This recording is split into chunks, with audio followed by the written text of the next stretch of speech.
gobolka Awdal ayaa telefishinka caalamiga ee bulsho maanta mar wada dhaxmaray makarafanka waxa uu siyaabo kala duwan uga hadleen sida warkaan raafida xukuumadda Soomaaliland kuwa dadka ka dhaqan deegaanada Laascaanood ee gobolka Sool waxayna xukuumadda Soomaaliland ugu baaqeen inay ummadda Soomaaliyeed mid tahay isla markaana ay ka daayaan ummadda raafida wadanku dhex joogay ama Muqdisho jooga ama halkan joogo Soomaaligi halka joogana waxa leeyahay Soomaaliya ku tuurayna wax aqliga gala ma waxa kale su'aala maxaa ku kal jinsiyada ma hadde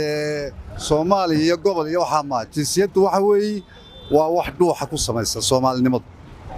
ya ama Soomaaliland haw ama Soomaaliya haw ama Soomaali Djibouti haw waxa muhiimadu tahay Soomaali waa Soomaali xukuumadda Soomaaliland waxaad ugu baaqaysaa markaa in loo isticmaalo ma in siyaasad loo isticmaalo dad baa la qaaday loo waxaynaya anu dadta ma fahmay xukuumadda telefishinka caalamiga ee bulsho saad u aragtaa dadka ay xukuumaddu ka raafayso magaalada Laascaanood ee xarunta gobolka Sool bismillaahir rahmaanir rahiim anoo ku bilaabaya magacayga siyad muuminka hiya aragtiday hadaan ka hadlo oo raygayga ka dhiibto waxaan u arkaa inuu khalad waa ummadda Soomaaliyeed ma kala leh xuduud ma kala leh matqana midab ma kala leh kalar waa ummad Soomaaliyeed Soomaalidu way isku furan tahay qofkii dambiile ee dambi gala ina sideeda loo qabtay ahayd ama wax laga qabto eesayna ummad Soomaaliyeed la kala takooro ma haboona baan leeyahay hadii cid la raafayo Itoobiyaanka xabashida iyo Tigreega joogay magaaladan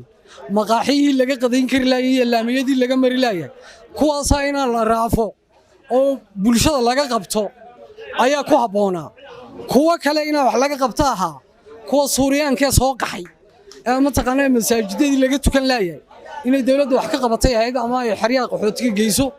ama ma taqaanay meel dhigto ummad Soomaaliyeed oo shaqaysanaysa from Labiicado ilaa Raas Casays ilaa Raas Gamboodi Soomaalidu ma kala xidhna way isku furan tahay jirnaa weydiinta su'aalahan weydiinay bulshada ku dhaqan magaalada Boorama say u arkaan dadweynaha laga raafay magaalada Laascaanood adoo ku soo dhawaanay telefishinka caalamiga ee bulshada sida aragtay dadka laga raafay magaalada Laascaanood assalaamu calaykum wa rahmatullaahi wa barakaatuh aad iyo aad baan ku salaamaya anoo ku mahad celinaya weydiinta aad weydiisay anigu waxa ila tahay Soomaali waa Soomaali Soomaaliyana Soomaali baa meel kasto ay joogtaba marka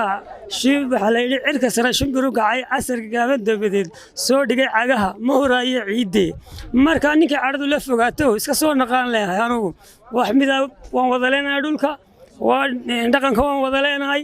meel kasto aan joognaba ma kala maarmi karnaan leeyahay marka caradu yeeyna soo dhawaanay telefishinka caalamiga ee bulsho sida aragtaa xukuumadda Soomaaliland dadkan ay ka raafayso magaalada Laascaanood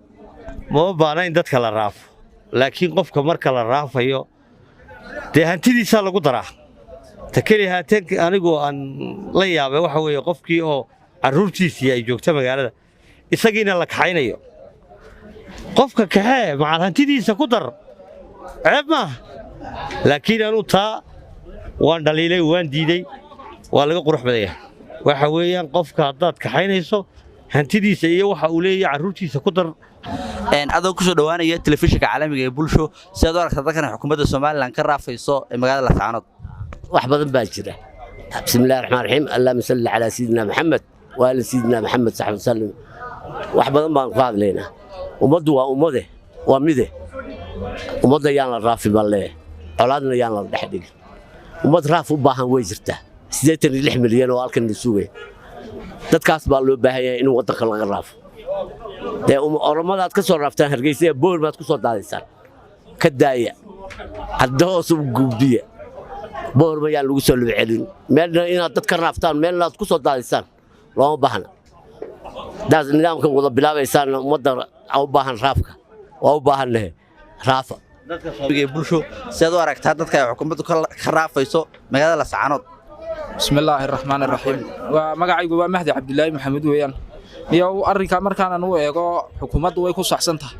wixii maadaama madaxweynihii qaranku gudiga uu xil saaray uu Maxamed Kaahin Axmed wasiirka arrimaha gudaha ka yahay gudoomiye way gudidi ka soo saareen inay defalka ay kuwa dadka soo galeetiga ay dambiye lagu helay marka arrinta dawladdu waa sax raafkeegana aad u shaqadeeda ha gudataan ornaha dawladdu wayna saxad waa Shucayb Maxamed kaan Shucayb gays ya Bakar Maxamed Cabdullaahi telefishinka caalamiga ee bulsho magaalada Boorama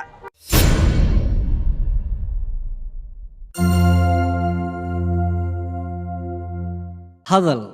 oo hadal oo hadal oo ku hadal bishii oo dhan $7 oo keliya ku darso fariin kasta oo aad dirtaana waa kuu bilaash isticmaal shabakadda ugu ballaaran geyga Somaliland